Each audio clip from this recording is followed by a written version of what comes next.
तो definition of joint stock company. देखो, joint definition बोलने से पहले हम लोगों को जानना है according to 1956 of companies act ये कंपनी फॉर्मेशन होता है।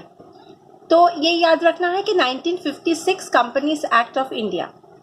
तो फॉर्मेशन के लिए हम लोग पहले ही सुन चुके हैं कि 2% और 7% is necessary for different types of company and in लोगों को एक लीगली एक कंपनी जो तैयार होते हैं ना, ये ऑफ कोर्स लीगली तैयार होते हैं। और ये कंपनी एक आर्टिफिशियल पर्सन भी है, मतलब कंपनी एंड कंपनी के जो ओनर्स है ये लोग एकदम अलग है।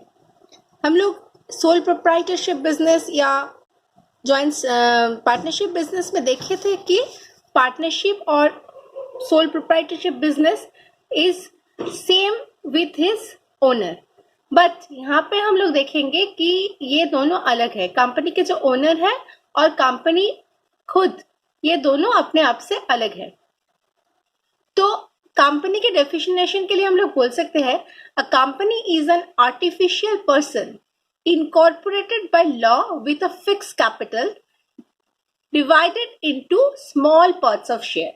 मतलब कंपनी के लिए एक फिक्स कैपिटल रहते हैं, पहले बाद में हम लोग जानेंगे, जिसको हम लोग ऑथोराइज कैपिटल बोलते हैं।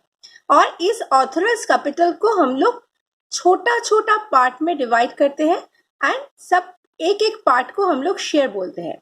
तो क्या है, company is an artificial person. पहले ही बोले थे कि कंपनी एक आर्टिफिशियल पर्सन है। हाँ, तो यहाँ पे हम लोग कंपनी और कंपनी के जो ओनर है दोनों को एक नहीं बोलेंगे।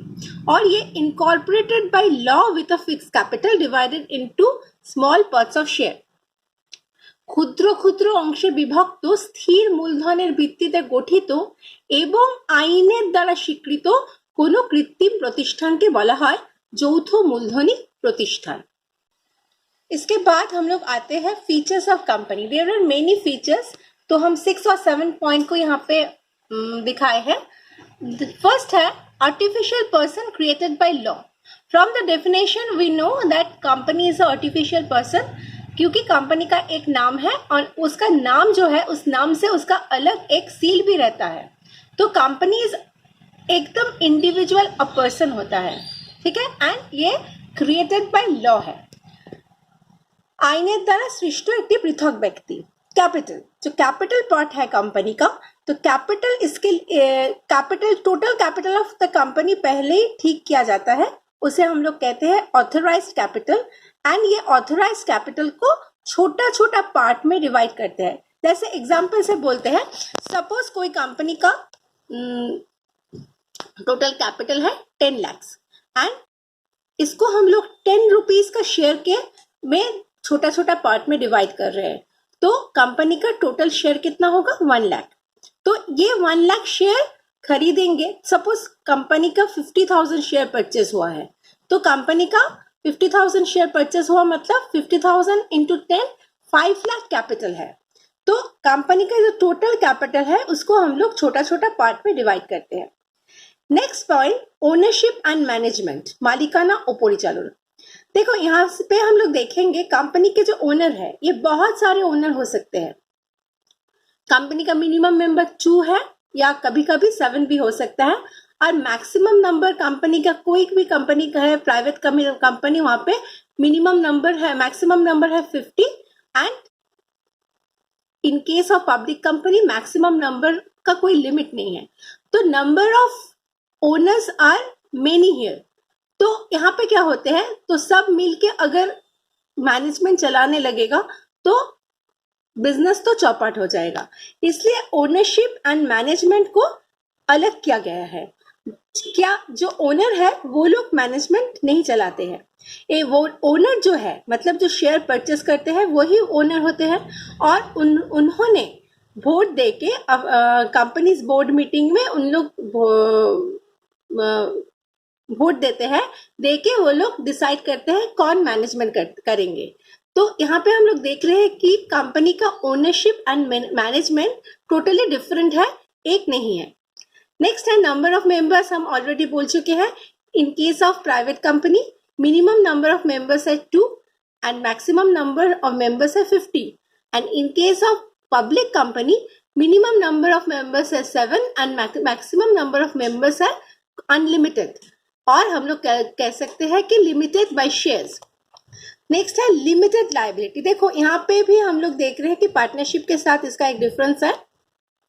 यहाँ पे लाइबिलिटी लिमिटेड है, मतलब कंपनी के जो शेयर होल्डर्स है उसका लाइबिलिटी कितना है, जितना शेयर वो खरीदेंगे उतना ही उसका लाइबिलिटी है. अगर कंपनी लॉस में भी जाएगा तब भी कंपनी का जो ओनर है उसका लाइबिलिटी उससे ज्यादा नहीं होगा. एक एग्जांपल देते हैं. समझो एक मिस्टर ए एक कंपनी का 10 शेयर खरीदे हैं और शेयर का वैल्यू है 100 रुपीज. तो 10 शेयर इंटू 100 रुपीज मतलब 1000. तो अगर कंपनी लॉस होते हैं या कंपनी का एग्जिस्ट नहीं करते तो मिस्टर ए का लॉस अप टू 1000 से ज्यादा वो लॉस नहीं करेगा. और सपोज कोई मिस्टर बी, उनके पास 1 लाख शेयर है और शेयर का वैल्यू सेम है रेट ₹100. तो 1 लाख इंटू 100 मतलब उनके पास 1 करोड़ रुपया उन्होंने इन्वेस्ट किए हैं. तो उसका लायबिलिटी कितना है, उसका लायबिलिटी है 1 करोड़. 1 करोड़ से कम भी नहीं ज्यादा भी नहीं. तो मैक्सिमम कम हो सकता है. Maximum liability of the member होगा उसका शेयर का प्राइस जितना है उतना ही. तो यहाँ पे हम लोग देख रहे हैं लिमिटेड लायबिलिटी. उनके पर्सनल जो एसेट्स है वो यहाँ पे लायबल नहीं है. नेक्स्ट पॉइंट क्या है, परपेचुअल एग्जिस्टेंस. बांग्लाয় আমরা বলছি চিরস্থায়ী अस्तित्व.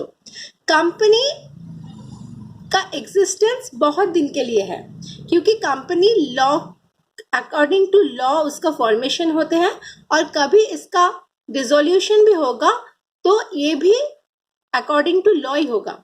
पार्टनरशिप में जैसे सोल प्रोप्राइटरशिप में हम लोग देखते हैं कि एक ही मालिक है. अगर उस मालिक का कोई प्रॉब्लम होता है, अगर वो मर जाते हैं, क्या वो बेड रिडन हो जाते हैं तो उस बिजनेस और नहीं रहता. और पार्टनरशिप में हम लोग देखे हैं कि कोई एक भी पार्टनर का कुछ प्रॉब्लम होता है तो पार्टनरशिप एग्जिस्ट नहीं करते, नया पार्टनरशिप बनते हैं. लेकिन कंपनी में ऐसा कुछ नहीं है. कंपनी कोई भी शेयर होल्डर है या नहीं उसमें इसका मतलब कुछ नहीं है. उसका एग्जिस्टेंस बहुत दिनों के लिए है. लास्ट पॉइंट हम रखे हैं यहाँ पे प्रॉफिट शेयरिंग. देखो यहाँ पे जैसे हम लोग पार्टनरशिप में क्या देखे थे, जितना प्रॉफिट होता है टोटल पार्टनर्स लोग डिवाइड कर लेते हैं. यही हम लोग देखे थे profit and loss appropriation account में. लेकिन यहाँ पे ऐसा नहीं है क्योंकि यहाँ पे हम लोग देखते हैं कि पार्टनर्स जो लोग हैं उसको टोटल प्रॉफिट नहीं दिया जाता है. क्योंकि ऐसा हो सकता है कभी कभी कंपनी को बहुत प्रॉफिट हो, कभी कभी कंपनी को कम प्रॉफिट हो. तो ज्यादा प्रॉफिट होने से अगर हम लोग ज्यादा प्रॉफिट देते हैं और कम प्रॉफिट होने के टाइम पे प्रॉफिट नहीं देते हैं या कम देते हैं तब एक प्रॉब्लम खड़ा हो जाता है कि कंपनी का गुडविल कम हो जाता है. इसलिए इन दैट केस क्या होता है, कंपनी जो बोर्ड ऑफ डायरेक्टर्स रहेंगे, जो कंपनी को चलाएंगे, वो लोग एक परसेंटेज ठीक करते हैं कि ये परसेंटेज ऑफ प्रॉफिट दिया जाएगा.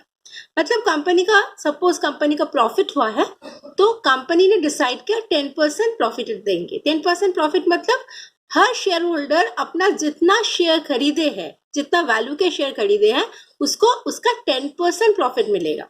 पूरा प्रॉफिट नहीं डिवाइड होता है. और इस प्रॉफिट को, कंपनी का जो प्रॉफिट शेयर होल्डर को मिलते हैं, इसका नाम है डिविडेंड. याद रखना, कंपनी का जो प्रॉफिट शेयर होल्डर को मिलते हैं इसे हम लोग कहते हैं डिविडेंड.